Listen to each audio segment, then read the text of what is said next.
Rational Fasting, Regeneration Diet, and Natural Cure for All Diseases by Arnold Ehret. Audiobook edition edited by David DeAngelis, 2017. Narrated by Tom Chandler. All rights reserved. Chapter 1. The Common Fundamental Cause in the Nature of Diseases. All the phases of the process of development of the medical science, including those of the earliest periods of civilization, have, in their way of understanding, the causal nature of diseases that one thing in common, that the diseases, owing to external causes, enter into the human body and thus, by force of a necessary or at least unavoidable law, disturb it in its existence, cause it pain, and at last destroy it. Even modern medical science, no matter how scientifically enlightened it pretends to be, has not quite turned away from this basic note of demoniac interpretation. In fact, the most modern achievement, bacteriology, rejoices over every newly discovered bacillus as a further addition to the army of beings whose accepted task is to endanger the life of man. Looking at it from a philosophical standpoint, this interpretation differs from the medieval superstition and the period of fetishism only in the supplemental name. Formerly it was an evil spirit, which imagination went so far as to believe in satanic personages. Now this same dangerous monster is a microscopically visible being whose existence has been proven beyond any doubt. The matter, it is true, has still a great drawback in the so-called disposition, a fine word, but what we are really to understand by it, nobody has ever told us. All the tests on animals with their symptom reactions do not prove anything sure because these occur only by means of injection into the blood circulation and never by introduction into the digestive channel through the mouth. There is something true in the conception of external invasion of a disease, as well as in heredity. However, not in the sense that the invader is a spirit, demon, hostile to life, or a microscopic being, bacillus. But all diseases, without exception, even the hereditary, are caused, disregarding a few other unhygienic causes, by biologically wrong, unnatural food, and by each ounce of overnourishment only and exclusively. First of all, I maintain that in all diseases without exception, there exists a tendency by the organism to secrete mucus, and in case of a more advanced stage, pus, or decomposed blood. Of course, every healthy organism must also contain a certain mucus, lymph, a fatty substance of the bowels, etc., of a mucus nature. Every expert will admit this in all catarrhalic cases, from a harmless cold in the nose to inflammation of the lungs and consumption, as well as in epilepsy, attacks showing froth at the mouth, mucus. Where this secretion of mucus does not show freely and openly, as in cases of ear, eye, skin, or stomach trouble, heart disease, rheumatism, gout, etc., even in all degrees of insanity, is mucus the main factor of the illness, the natural secretive organs not being able to cope with it any longer, the mucus entering the blood and causing at the respective spot where the vessel system is probably contracted owing to an overcooling, cold, etc., heat, inflammation, pain, fever. We need only to give a patient of any kind nothing but mucusless food, for instance, fruit, or even nothing but water or lemonade. We then find that the entire digestive energy, freed for the first time, throws itself upon the mucous matters accumulated since childhood and frequently hardened, as well as on the pathologic beds formed therefrom. And the result? With unconditional certainty, this mucus, which I mark as the common, basic, and main cause of all diseases, will appear in the urine and in the excrements. If the disease is already somewhat advanced, so that in some spot, even in the innermost interior, there have appeared pathologic beds, i.e. decomposed cellular tissues, then pus is also being excreted. As soon as the introduction of mucus by means of artificial food, fat meat, bread, potatoes, farinaceous products, rice milk, etc., ceases, the blood circulation attacks the mucus and the pus of the body themselves and secretes them through the urine, and in the case of heavily infected bodies, even through all the openings at their command, as well as through the mucous membranes. If potatoes, grain meal, rice, or the respective meat materials are being boiled long enough, we receive a jelly-like slime mucus or paste used by bookbinders and carpenters. This mucus substance soon becomes sour, ferments, and forms a bed for fungi, molds, and bacilli. In the digestion, which is nothing else but a boiling, a combustion, this slime or paste is being secreted in the same manner, for the blood can only use the ex-digested sugar transformed from starch. The secreted matter, the superfluous product, i.e. this paste or slime, is a foreign matter to the body and is being completely excreted in the beginning. It is, therefore, easy to understand that in the course of life, the intestines and the stomach are gradually being pasted and slimed up to such an extent that this paste of floral and this slime of faunal origin turn into fermentation, clog up the blood vessels, and finally decompose the stagnating blood. If figs, dates, or grapes are boiled down thick enough, we also receive a pap, which, however, does not turn to fermentation and never secretes slime, and which nobody calls slime, but which is called syrup. Fruit sugar, the most important thing for the blood, is also sticky, it is true, but is being completely used up by the body as the highest form of fuel, and leaves for excretion only traces of cellulose, which, not being sticky, is promptly excreted and does not ferment. Boiled down sugar, owing to its resistance against fermentation, is even used for the preservation of food. Each healthy or sick person deposits on the tongue a stinking mucus as soon as he reduces his food or fasts. This occurs also on the mucous membrane of the stomach, of which the tongue is an exact copy. In the first stool after the fasting, this mucus makes its appearance. I recommend to the physicians and searchers to test my claims by way of experiments which alone are entitled to real scientific recognition. The experiment, the question put to nature, is the basis of all natural science and reveals the infallible truth, no matter whether it is stated by me or somebody else. Furthermore, I recommend to those who are brave enough to test on their own bodies the following experiments which I undertook on mine.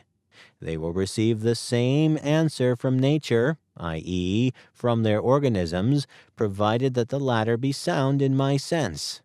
Exact, to a certain degree, reacts only the clean, sound, mucusless organism. After a 2 years strict fruit diet with intercalated fasting cures, I had attained a degree of health which is simply not imaginable nowadays, and which allowed of my making the following experiments. With a knife, I made an incision in my lower arm.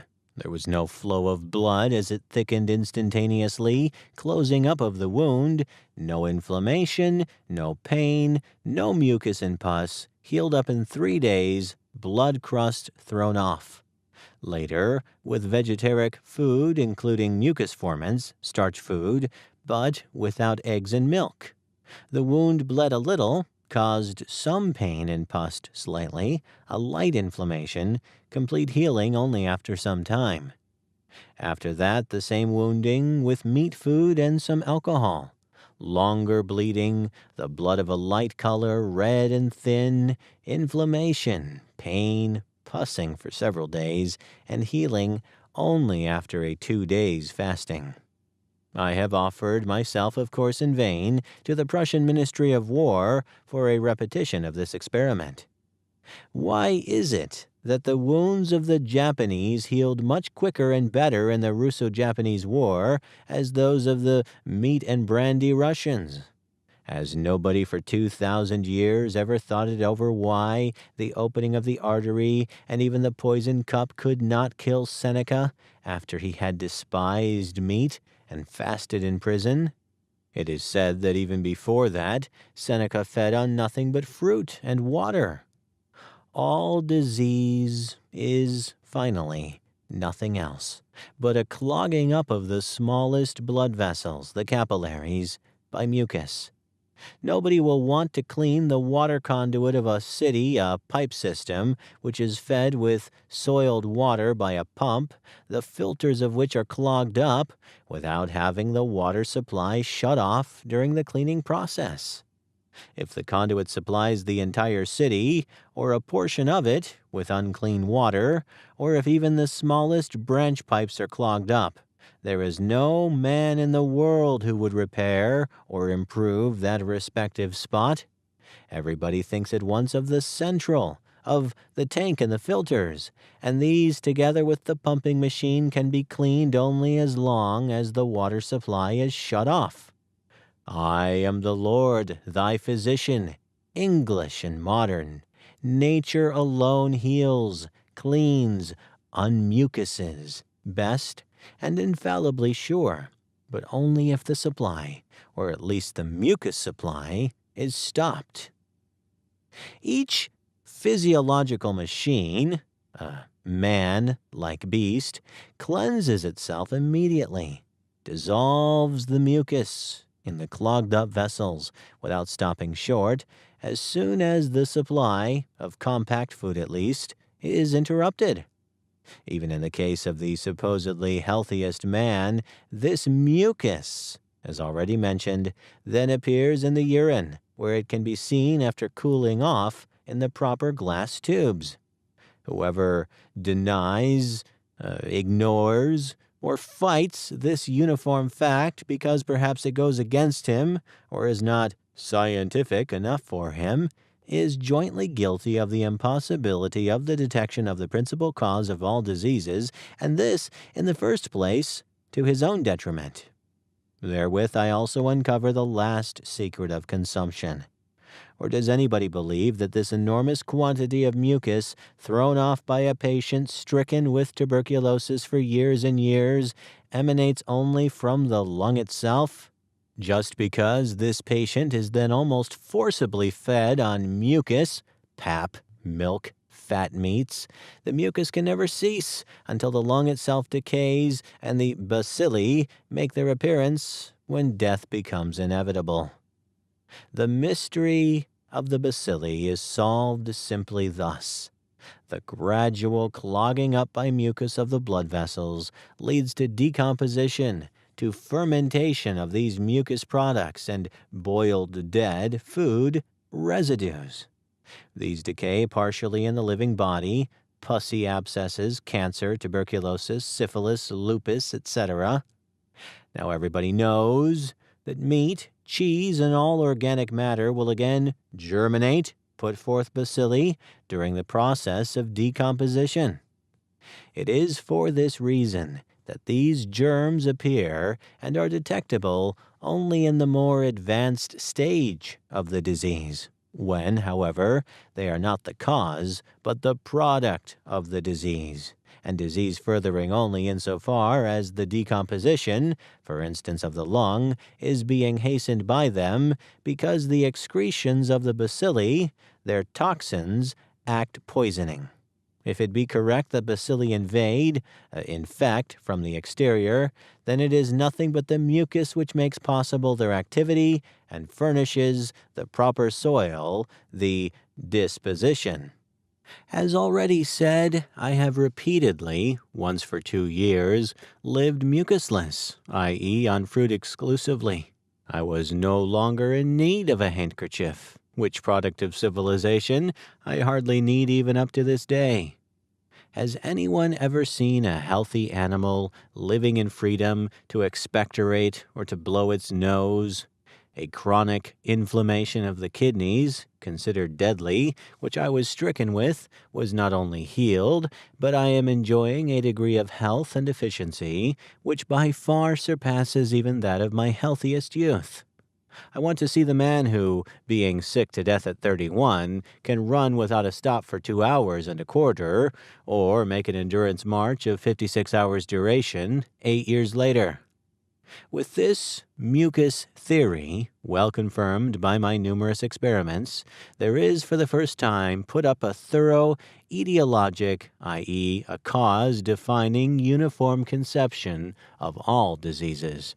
If naturopathy here and there mentions certain affections of the blood as being the fundamental cause of all disease, this theory has proved insufficient because the food had been prescribed to be meatless, or its contents of meat greatly reduced, at the same time, however, introducing so much the more mucus by means of bread, pap, milk, butter, eggs, cheese, and farinaceous stuffs, especially starch food.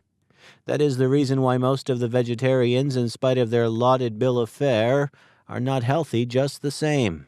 I myself was such a much and mucus eater for several years. If a considerable number of the vegetarians do not soon advance towards the only natural food, the fruit diet, or at least return to eating little, there will be great danger of the shallowing down of vegetarianism. Not because the principle of no meat eating is bad, but because the healthful effects of the existing vegetaric nourishment are so inferior. The representatives of the vegetarian movement are still trying to prove what man is in need of as regards boiled meals, because they themselves, as well as all the amateurs in this field, have a fundamentally wrong conception of the fruit diet as a healing remedy and go at it in a wrong way. The hobby of the vegetaric propaganda is the argument that man is not a carnivore, and that, therefore, the eating of meat is unnatural. With perfect right, says the opponent, that the eating of meat is just as natural as that of bread, cabbage, milk, cheese, etc. Professor V. Bunji has reproached the vegetarians for inconsequence more than a decade ago, and he is right.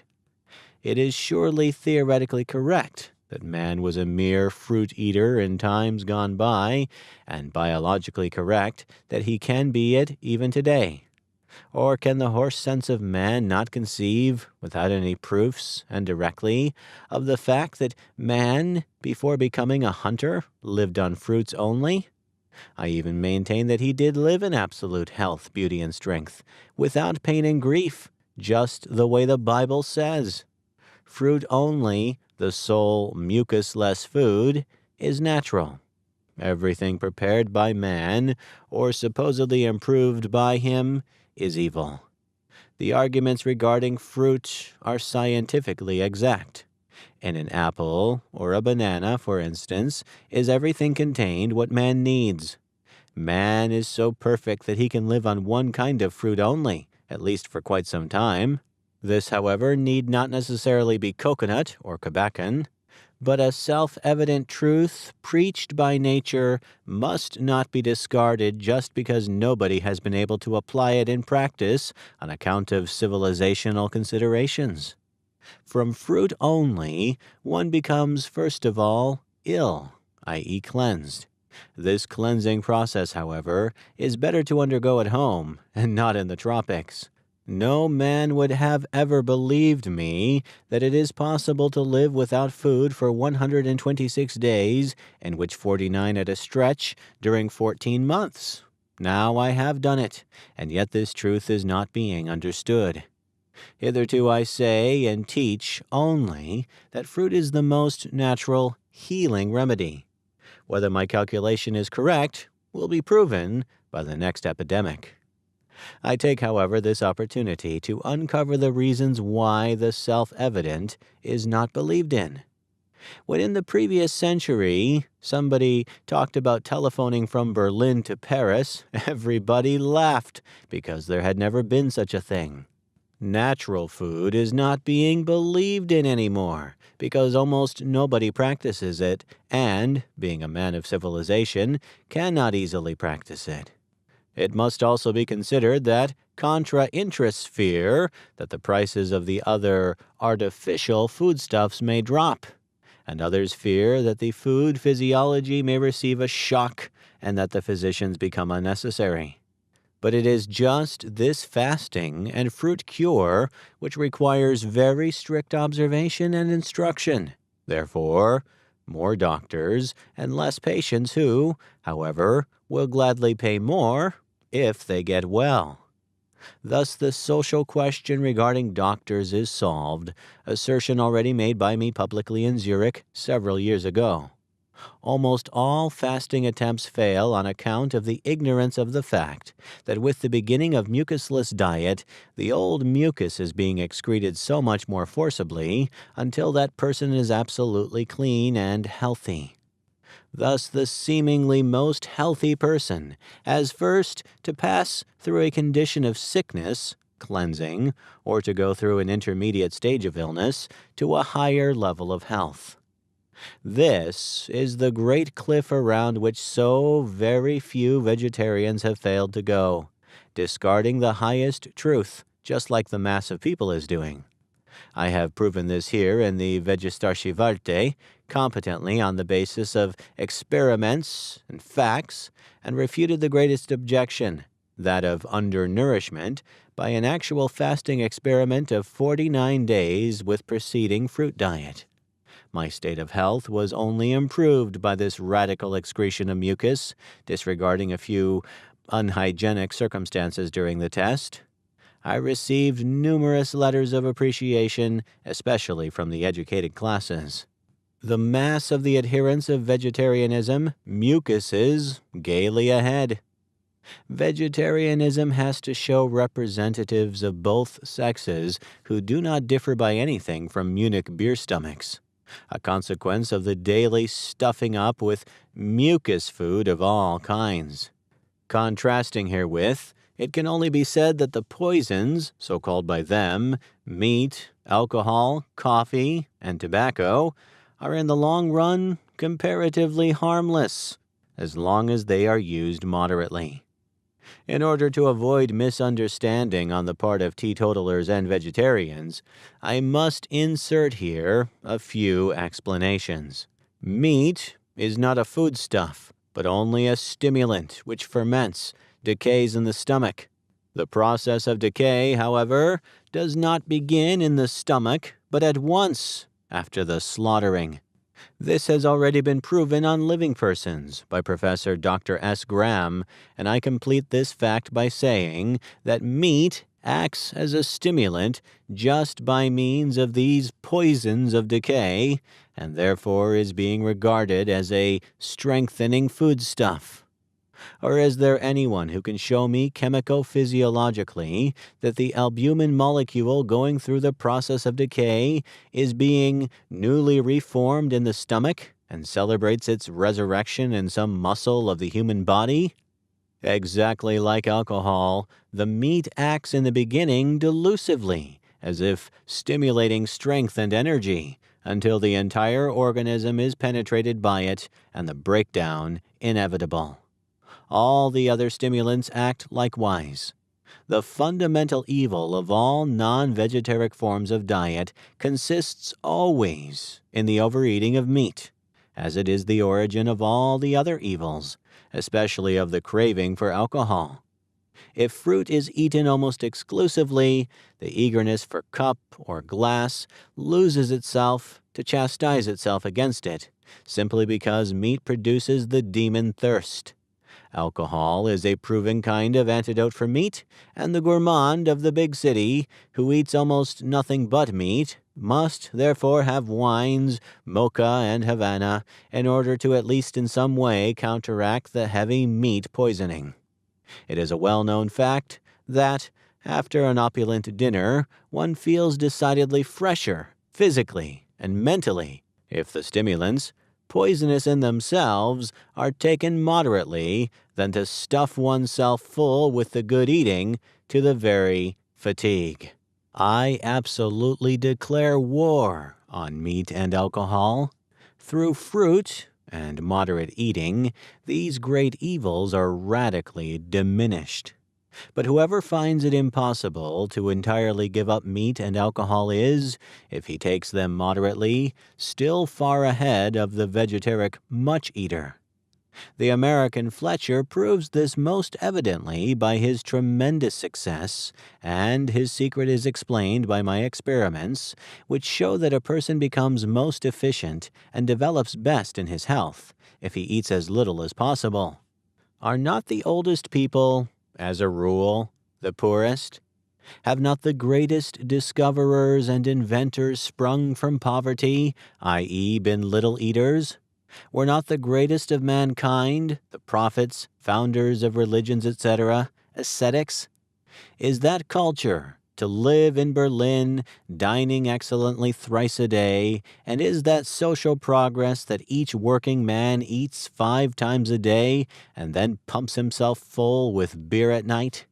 If the sick organism can regenerate by eating nothing, I think the logical consequence is that a healthy organism needs but little food in order to remain healthy, strong, and persevering. All the so-called miracles of the saints have their only origin in ascetics and are today impossible, but for the reason that, although much praying is done, no fasting is adhered to. This is the only solution of this quarrel.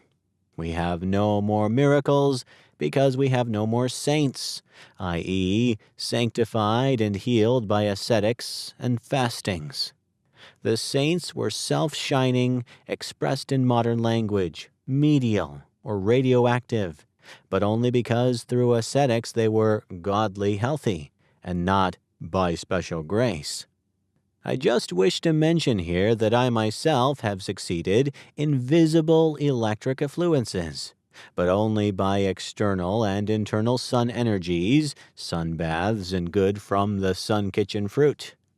The entire world is quarreling now regarding these questions and miracles. And here is the solution on the basis of experiments which everybody can repeat if he is brave enough. But it is apparently easier to write books, preach, and pray, or to say that I am an exception. This is true, but only as far as pluck and understanding are concerned. Physiologically, all men are equal, and whoever cannot be moderate may learn it from me if he wishes to be a real searcher. If a man eats little and is healthy, he can digest for quite a length of time the most absurd food, meat and starch mucus, i.e., he can again excrete it. Naturally, he becomes and remains still more perfect and clean if he eats but little fruit, and of this he needs the least because it is the most perfect food. This eternal truth, by natural law, men of today will and cannot admit, and has a well-founded fear of it, because he is built up of dead, boiled foods, and his cells die off and are excreted as soon as he takes sunbaths, fasts, or eats the living cells of fruit. But this cure must be done with the greatest care. Medicine has, as long as this is possible, to protect man from a breakdown of his cells, to hold him above water, only to make him then die of the disease so much more promptly and quickly, which today is fervently wished for. Vegetarianism cannot deny that the consumers of meat and alcohol can also boast of much health and great deeds and high age, but taken individually and as a people, only so long as but little is eaten and no overnourishment caused. The too much takes less revenge in case of meat eating because meat contains proportionally less mucus than the starch-containing, i.e., mucus, vegetaric food, and the celebrated vegetaric dinners with so and so many dishes daily. I myself have not cared for many years for any meals. I eat only when I have appetite, and then so little that it does not cause any harmful effect, if, on account of an experiment, I am obliged to eat something which in itself is not entirely free from objection. If the most serious diseases can be cured by fasting, which has been proven in thousands of cases, and if by this way of living one gets even stronger, if it is done right, then the most energetic food, the fruit, should cause one so much the more to become strong and healthy. This has been also scientifically proven by the merited Dr. Bircher. It is true, the science of cure by nature has recognized the fact that something must get out of the sick organism, but it has so far ascribed the greatest importance to physical stimulations and ignored entirely the real natural moment of the process of cure, the abstaining from food and the fruit diet, or at least only tried to substitute it by an alcohol and meatless diet. This does not mean much in the face of my mucus theory. And what is this mucusless alcohol not accused of today? It will soon be made the scapegoat of all diseases, because here and there is found a depraved one who, consuming it in enormous quantities, ends in delirium. Just compel a drinker to fast a few days, or to eat nothing but fruit. I can bet that the best glass of beer will have lost its taste for him. This shows that the entire civilized mess, from beefsteak down to the apparently harmless oatmeals, creates the desire for these detested antidotes: alcohol, coffee, tea, tobacco. Why? Because much eating paralyzes, and only the use of stimulants restores. Here is the true and fundamental reason for the increase of alcohol consumption: the overnourishment, especially with meat. Professor Dr. Graham says in his Physiology of Nourishment, quote, "A drinker can reach a high age, a glutton never."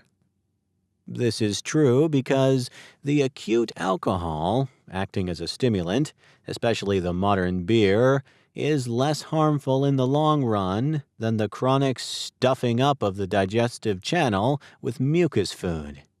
I now ask, what appeals more to reason? To wipe out the masses of mucus piled up since childhood and having infected the cellular tissues of the body right there, symptoms of illness, by sweating, baths, artificial cold or nipe cures, massage, sport, etc., at the expense of vitality, especially of the heart, and the duration of life? Or simply to stop the further supply of mucus? Or is there anybody who wants to prove to me that even the best chef or confectioner is capable of producing something better than an apple, a grape, or banana? If nourishment by mucus and overeating is the true fundamental cause of all diseases without exception, which I can prove to anybody on his own body, then there can exist but one natural remedy, i.e., fasting and fruit diet.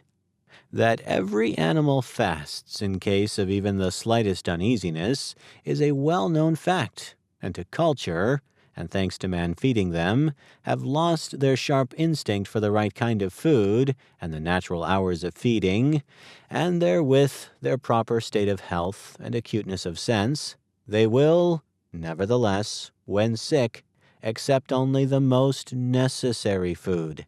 They fast themselves back to health.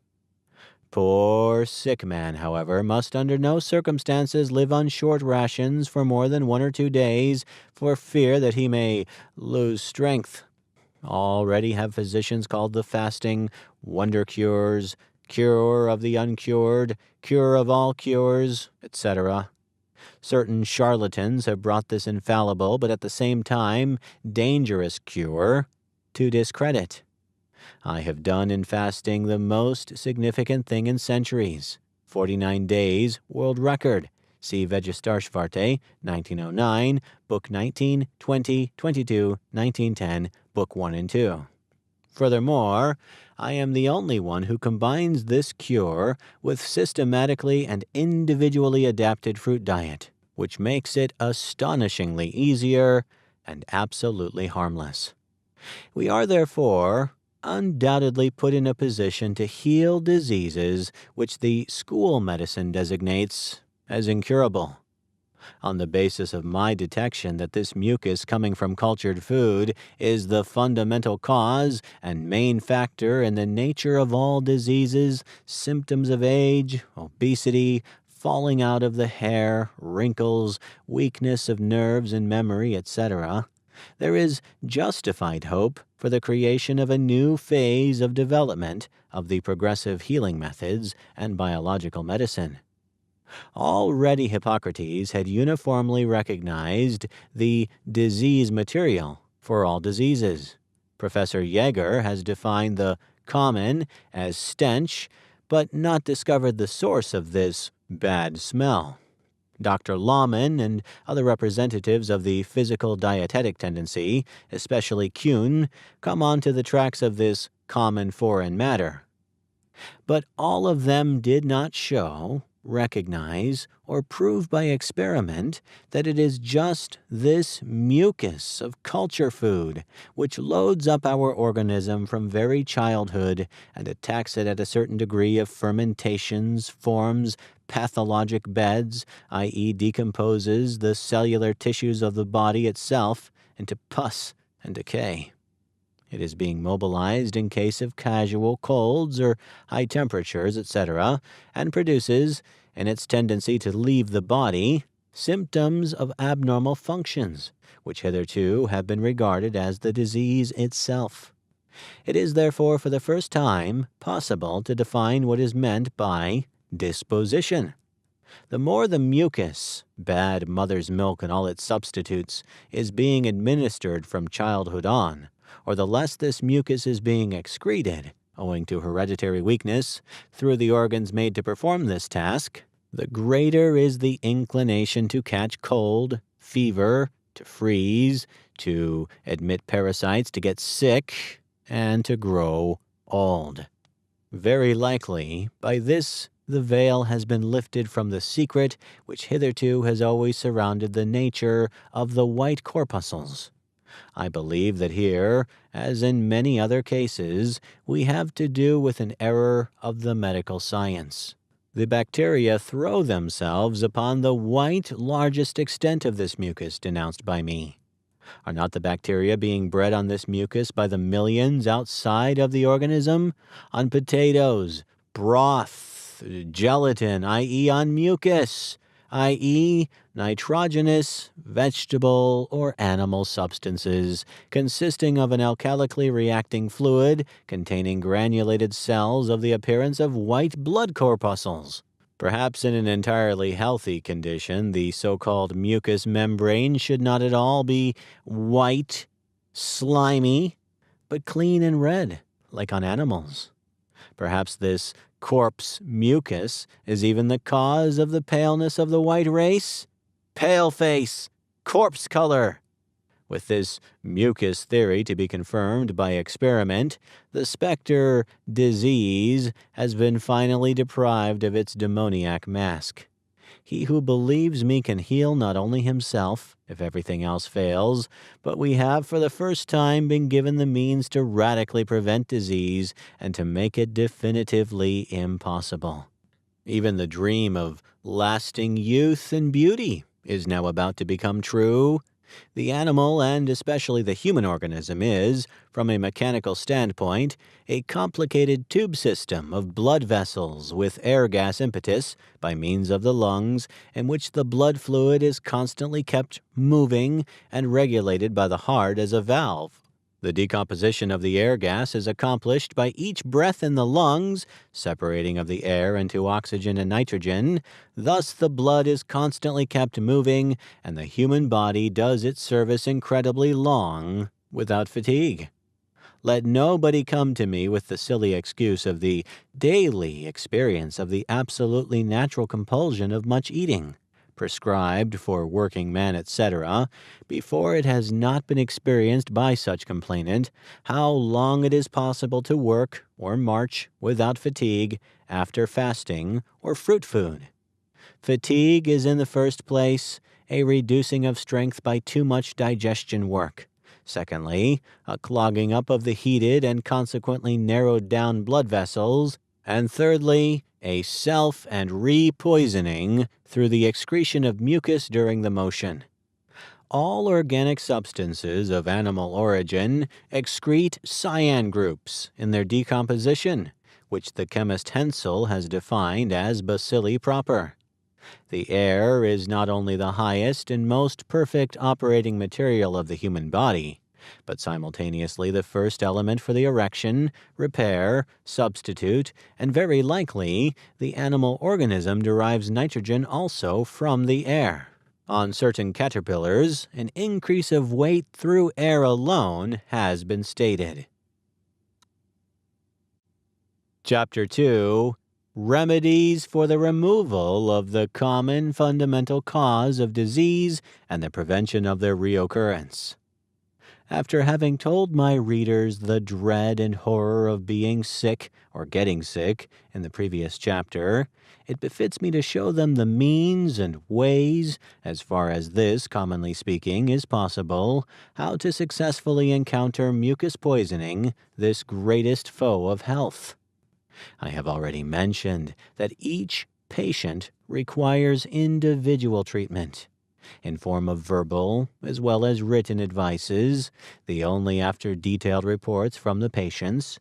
I have already succeeded in numerous and serious cases to exert my helping and healing knowledge.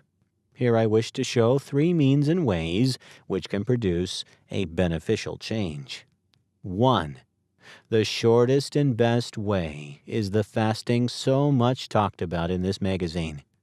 It cuts short the life of the grim misdoer in our body and causes him to flee, and he leaves us faster with fright and terror.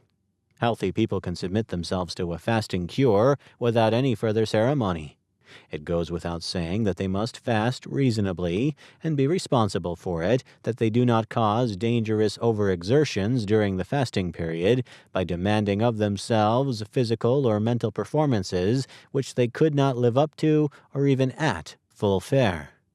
I insert here a precautionary measure which must be observed in all fasting cures: the complete emptying of the bowels at the beginning of the fasting by a harmless purgative, or by a syringe, or by both. It lies in the nature of the thing that he who fasts must not be bothered by gas or decomposing matter which form from the excrements remaining in the bowels.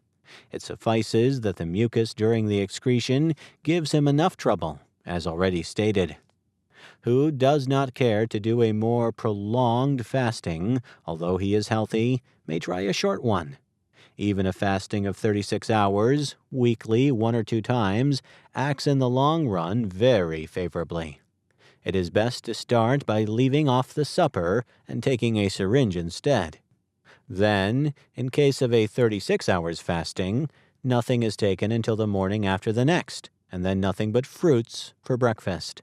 The eating of fruits is necessary after each fasting, as the juices of the fruits cause a moving of the mucous masses which have loosened.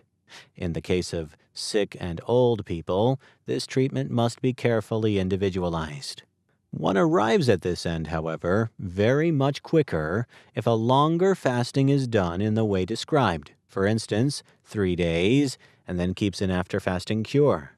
That is, not to eat anything for 3 days and drink only citron lemonade in single gulps as may become necessary, to begin on the 4th day with some fruits, at the close of the 4th day take a thorough syringe, and then add more fruit from day to day until about the 7th day of the after cure, the normal quantity of fruit diet in the proper composition and selection has been reached. The fasting, however, can be extended for weeks by healthy persons and by those whose occupation permits of their spending their time in bed in case of difficult excretions of mucus. Nobody should mind, then, the so-called bad looks or the decrease in weight. The body fasts itself into health, despite such miserable complexion, and soon the cheeks will be adorned by a healthy, fresh red, and the weight is also restored very soon after the fasting to its normal standard. After a fasting, the body reacts on every ounce of food. Very moderate and frequently fasting people have a very fine, inspirited expression of the face. It is said that Pope Leo XIII, this great faster and life artist, had a very clear, almost transparent complexion. In this connection, I wish to call attention to another point, already mentioned elsewhere. The success of the fasting depends upon it to a great extent. The fasting person must not unnecessarily become depressed or ill-humored. The one finds relief in the disagreeable moments by complete rest, the other by quick and decided work, especially in light and mechanical occupation. When the body has been dismucused, disslimed, and dispasted, then it is the sacred duty of the person who has regained health to keep up the reclaimed highest earthly happiness and to guard it by means of the correct food. On this, a few short remarks in the following paragraphs. 2. He who cannot fast, because of considerations of advanced lung or heart trouble, for instance, may at least see to it that the further accumulation of mucus be cut short by refraining from pronounced mucus formers, especially from all flour, cake, rice, potato dishes, from boiled milk, cheese, meat, etc. Whoever cannot miss bread entirely must eat black or white bread only toasted. By toasting, the bread loses much of its harmfulness, as the mucus substances are being partly destroyed. The eating of toasted bread has the further advantage that not much can be eaten of it. It cannot be devoured as wild beasts do, and the necessary chewing will fatigue even the most greedy gums. Whoever cannot bite the toasted bread, on account of bad teeth, may suck on it until it dissolves, a splendid way to restore declined strength. Whoever cannot miss potatoes should eat them only baked. What then remains for nutritious food, after I am to give up all albuminous food, like dried peas, lentils, beans, as little as possible? Thus, many a reader will ask with a sigh. As to the value of meat, I have set forth my views elsewhere.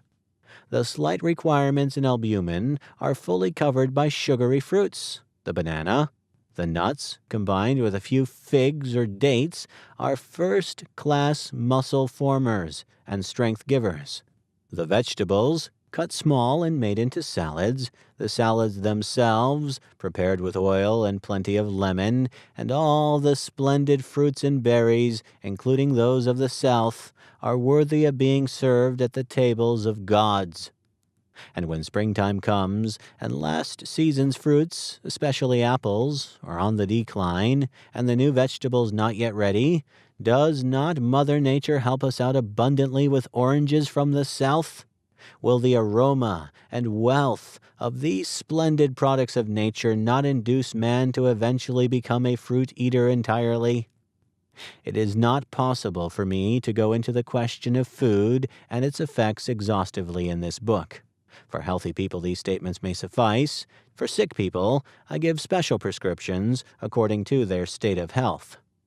It may be mentioned that non-fasters and people easily succumbing to illness may at least insert the morning's fasting. It would be better for everybody not to eat anything before 10 o'clock, and then nothing but fruits. The reward for this little chastising will certainly show itself if the latter be kept up unfailingly. 3. Now just one more word to those who think it impossible to give up the usual mucus food, meat, etc. To these poor ones, I also give the advice to chew your food, and each bite thoroughly, as per the American Fletcher, and one word, to Fletcherize. Not that the fruit eaters should not do this, certainly, but the poison, i.e. mucus eaters, must do so especially, if they do not wish to sink into their graves all too soon. The strong secretion of saliva in slow chewing decreases the formation of mucus and prevents the overeating. Of course, this class of people cannot quite achieve in health and strength, keep up of youth and perseverance, physical and mental efficiency, what can be achieved by the faster and fruit eater. Once man is healthy in my sense of the word, by fasting and fruit diet, i.e. free from mucus, slime, and germ, and if he stays with the fruit diet, he, of course, need not fast any longer, and only then he will find a pleasure in eating which he never dreamt of before. Only in this will man find the way to happiness, harmony, and the solution of all questions, especially the social questions, as only through this he can become want-free and get, quote, nearest to divinity, as per Socrates. Chapter 3. The fundamental cause of growing old and ugly, of the falling out and getting gray of the hair. The means founded in nature for maintenance of youth and beauty.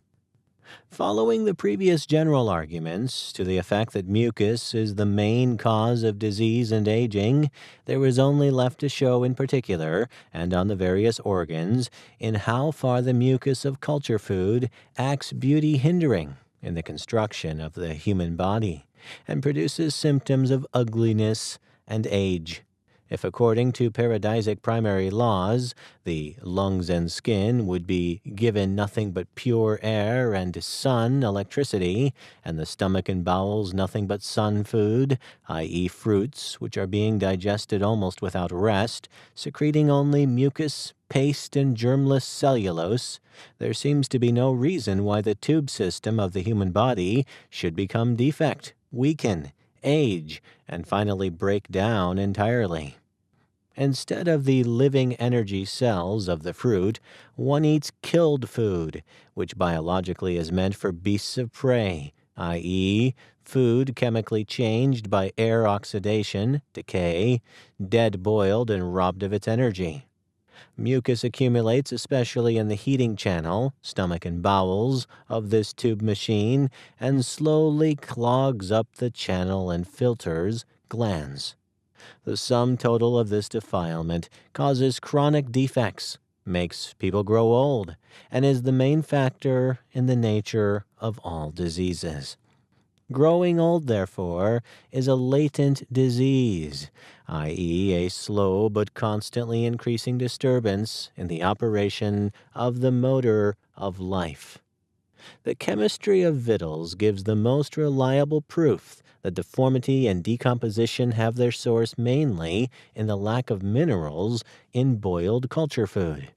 If human ugliness is such, lost beauty and symptoms of growing old can be made accounted for by wrong nourishment, then the theory of beauty and rejuvenation leads to a dietetic cure and a respective improvement of nourishment.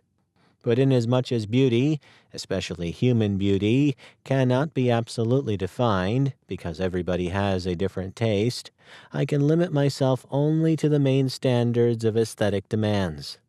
The white corpse color of the light and sunless man of culture cannot be called beautiful, and emanates mainly from the white corpse color of the dead-bodied, wrong food.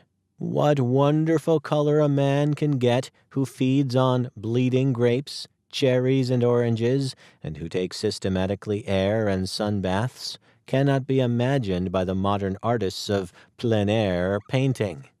Mucus, and at the same time lack of earthy matter, means as much as lack of color. Just compare the food tables of Dr. Koenig, and you will find that the mucusless food, the fruit, and the vegetables occupy the first place as regards their contents of necessary earthy matter, especially lime. The size of a person, i.e., the circumference of the skeleton, depends, for instance, mainly on the amount of lime contained in the food. The Japanese want to increase the size of their race by meat, thereby from bad to worse. All the pining away of size, deformities of the bones, and especially the decay of the teeth is due to lack of lime. Through the boiling of milk and vegetables, the lime is being eliminated. The enormous poorness in mineral culture food, especially of the meat as compared with fruit, is responsible for the coming of a toothless human race, as predicted even by physicians, and which is not merely a phantom of imagination. And instead of by fruit, these stuffs are being substituted by an organic preparation. The human organism does not assimilate one single atom mineral substance which has not transmigrated into a plant or fruit, i.e., which has not become organic.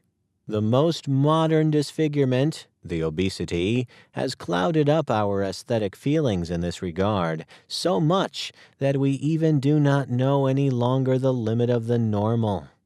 I do not even consider the bred man of muscles of classic type beautiful and as a standard for the ideal type of Germanic and Aryan races.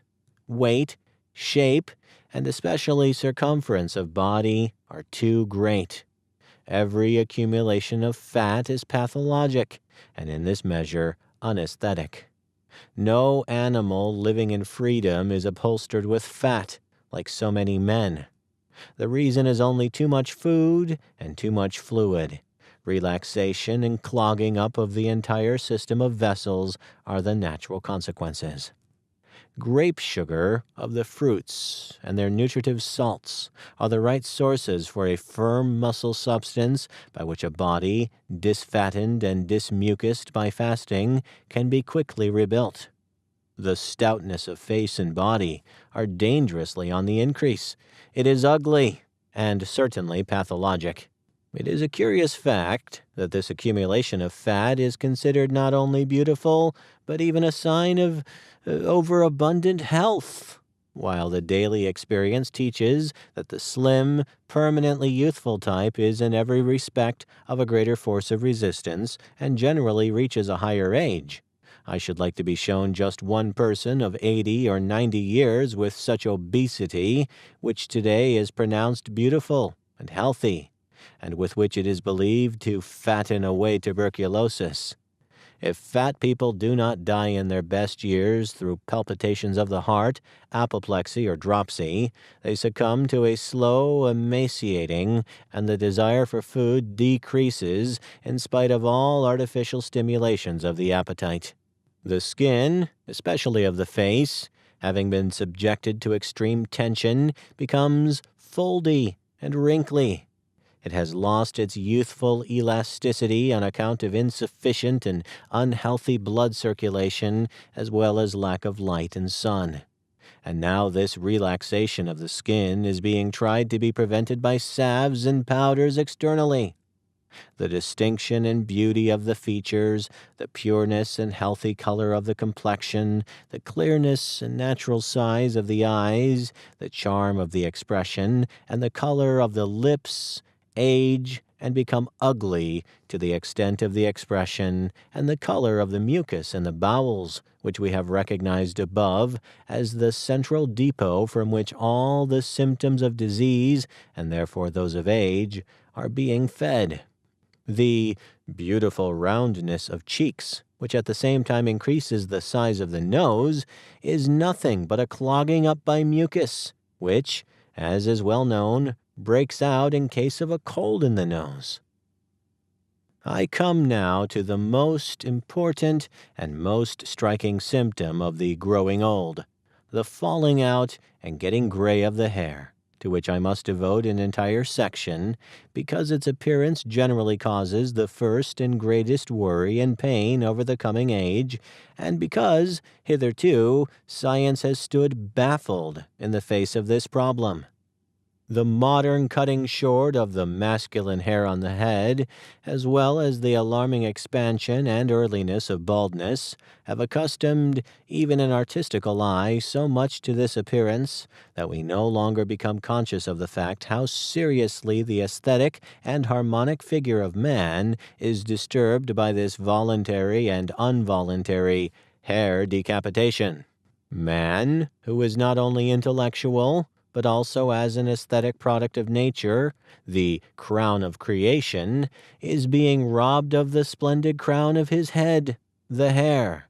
They could be called living skulls, these beardless, colorless, and expressionless heads of today. Just imagine the most beautiful woman with a pate. Where is the man that would not turn away with horror? Or a fashion sport of today hewn in marble.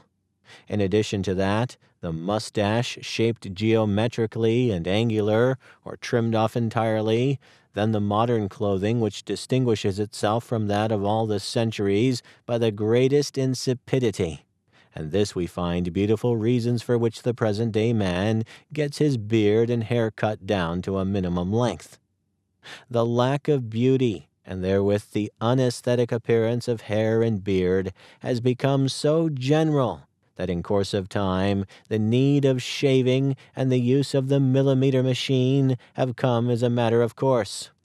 In our time of equalization and all leveling, it is preferred, and rightfully so, to cut off these odor and, so to speak, revelation organs of inner man, instead of furnishing by ugly, disheveled, uneven, and hereditary morbid hair a living proof for the descendants theory.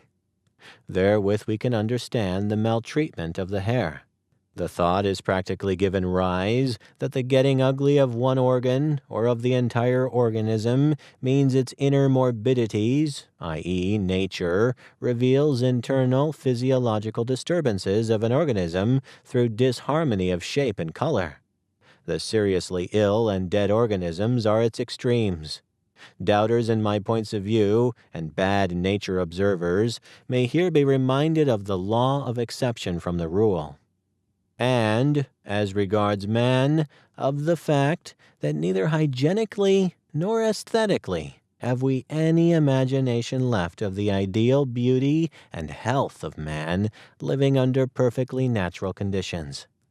If the pleasure in the beautiful is a sentence in the favorable sense, then the displeasure felt by an aesthetic eye in looking up the disharmony of shape and color must include, to a certain degree, the recognition of the pathologic. Let us return to our subject. We know that medical science is powerless as regards baldness, and that cosmetic and chemistry of tonics have failed to produce even a single new hair. I have already called the hair, especially of the human head, the odor organs of the body, which are to conduct away the exhalations of the human body. Everybody knows that sweat is produced first of all on the head and in the armpits, that with this sweat, especially on sick people, is connected a disagreeable odor. Dr. Jaeger calls disease somewhere stench. This, with exceptions of course, seems to me correct insofar as I am able to pronounce, on the basis of many years' observation and experiments, the following fundamental uniform conception of disease. Disease is a fermentation and decay process of body substance or of surplus and unnatural food material, which in course of time has accumulated, especially in the digestive organs, and which makes its appearance in the shape of mucus excretion. That is, it means in the last instance nothing but the chemical decomposition, the decay of cellular albumin. As is well known, this process is accompanied by stench, while nature combines the originating of new life with fragrance, the building of plants. Properly, man in perfect health should exhale fragrance, particularly so with his hair. Poets are rightfully comparing man with a flower and speak of the hair fragrance of woman. I therefore recognize in the hair of the human head a very important organ which, aside from protective and warmth-regulating purposes, has a highly interesting and useful destination: to conduct away the exhalations, the odor of healthy and sick people, which reveals to experts and acute noses not only individual qualities, but even certain disclosures as regards the inner state of health or sickness of a man. If the doctors have not by far recognized digestive disturbances with the microscopes and test glasses, there have yet been certain quacks who have been able to state by simple hair diagnosis the stench-producing inner process of decay, the disease. Why, there are numberless people today, still youthful and radiating health, with a breath like that of a sewer, and who are wondering why their hair is falling out. I have now arrived at the vital spot of my researches and observations. First, one more word about the getting gray of the hair. It has been found that in hair which has become gray, the contents of air is increasing, and I am also of the opinion that this air consists probably of stinking gases, or at least is mixed with such. I recommend to a chemist with a strong scent to discover here the sulfurous acid, then the disappearance of the color of the hair will also have been explained, as it is a well-known fact that sulfur dioxide bleaches organic substances. It now seems to me certain, not only theoretically, but also on the basis of my interesting experiments on my own body, that the principal cause of baldness can only be an internal one. If through these odor tubes, or so to speak, gas chimneys of the head, there must be constantly discharged, stinking, corroding gases, very probably impregnated with sulfur dioxide, instead of natural fragrant odors, we must not be surprised if the hair, together with its root, becomes deathly pale, dies off, and falls out. Herewith I claim to have recognized the reason for baldness and have shown the true way for its cure. I add that about 10 years ago, when I was afflicted with chronic inflammation of the kidneys, combined with a high degree of nervosity, my hair had become very gray and fell out. After having been cured from this serious disease by a dietetic treatment, I saw that, at the same time, the gray hairs disappeared, and that my hair grew into perfect profusion. If, therefore, the main cause of baldness lies in the disturbance of digestion and interchange of matter, it can certainly be cured by regulation of these functions. It can be said that even the absolutely bald heads may again take hope, on the basis of my discovery, after all the tonics have failed and must fail. The reason is that the cause is not external and therefore cannot be got at externally. Whoever sees his hair falling out, or whoever is already bald and wishes to regenerate in this direction, may apply to me for advice. There is no general internal remedy, and whoever has understood me will appreciate that individualization is necessary in every case. On the basis of the influence of my doctrine of diet on digestion and creation of blood, and therefore the correct nourishment of the hairbed, I can at least guarantee a standstill of the falling out of hair if my advices are followed correctly. Thus, all symptoms of aging are latent disease, accumulation of mucus, and clogging up by mucus. Everybody subjecting himself to a thorough restoring cure in case of any disease by parting with the dead cells through mucusless diet and eventually fasting rejuvenates himself simultaneously, and whoever submits to a rejuvenating cure deprives each and every disease of its foundation. Nobody wants to believe in this possibility. Yet, in each scientific dictionary, you will find the theory that at the worst one should die only of disturbance in the exchange of matter, i.e., constipation by mucus, so that life ought to end without any disease whatever. This would be the normal. But alas, the exception, the disease, has become the rule today. If anybody would live from childhood on absolutely mucusless food and feed on nothing but fruit, it would be just as certain that he could grow neither old nor sick. I have seen persons who through a mucusless cure have rejuvenated and become beautified to such an extent that they could not be recognized. Since thousands of years, humanity dreams, imagines, and paints the fountain of youth, and looks for it sentimentally to the stars in the suggestion. What is not being expended for remedies for masculine weakness and impotence, for sterility, of course, all in vain? And how easily could some people be helped, especially through correct and nourishing food, from the sun kitchen? We cannot imagine with what beauty and faculties the paradoic, godlike man was gifted, what wonderful, strong, clear voice he had. The beautification and strengthening of the voice, yes, the winning back of the lost voice, is an amazing symptom in my cure, and an especially eloquent proof for the really grandiose effect of my system for the entire organism of the patient. I wish to refer here especially to the wonderful success of the cure submitted to by the Royal Bavarian chamber singer Heinrich Noth of Munich under my directions, whose voice had improved to the amazement of the entire musical world. Chapter 4.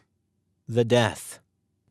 In the previous chapters, I have quoted the clogging up by mucus as being the reason for disease and aging.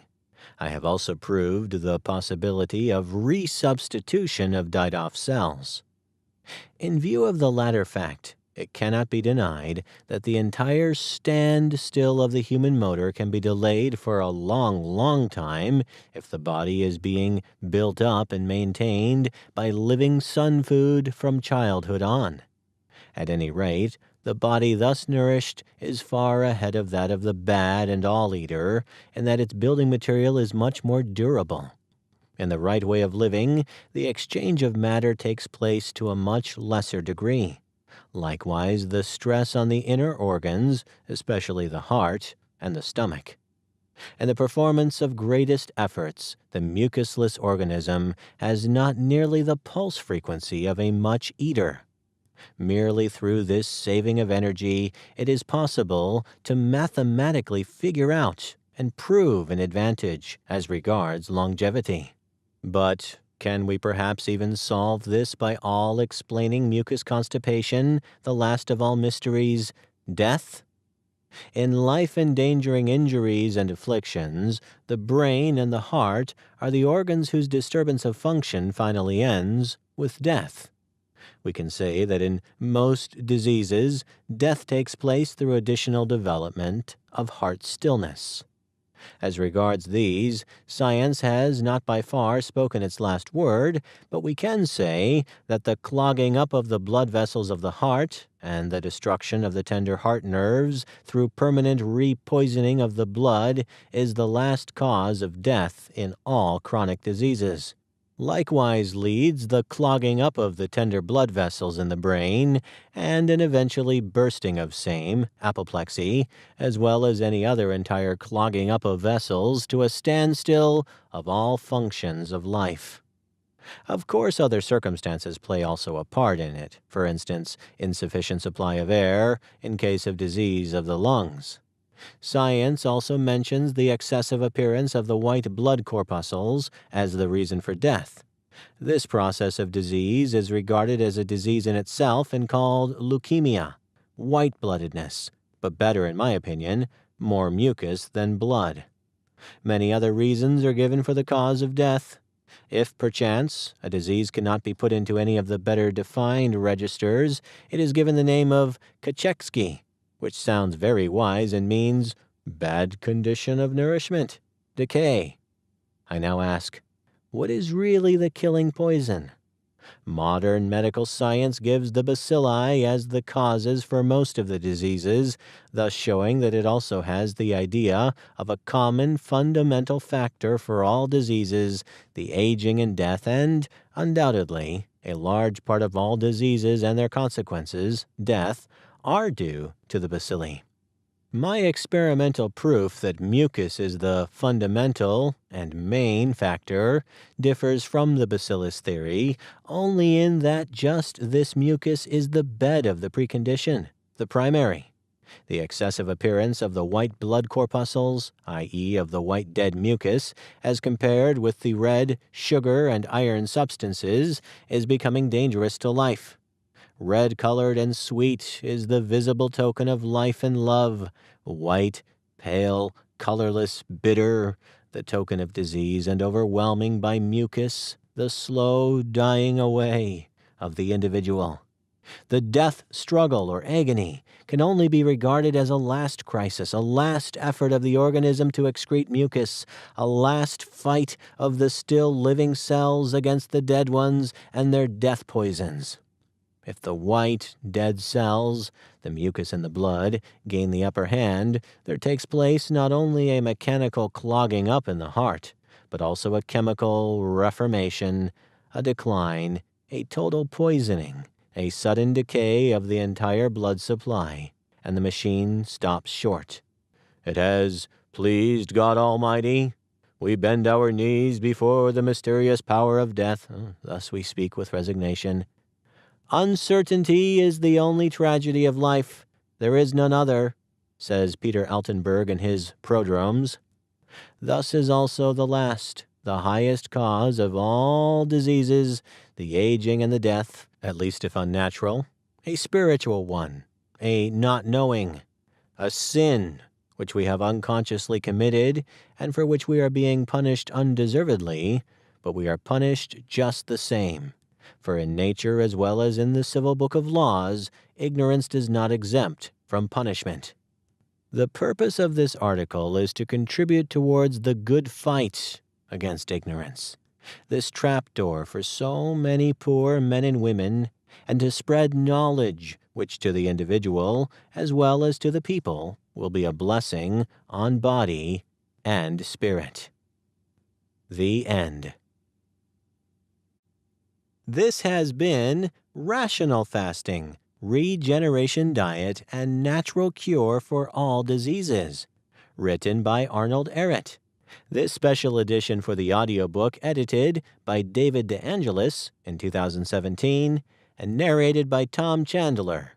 Audiobook production copyright 2020 by David DeAngelis. All rights reserved worldwide.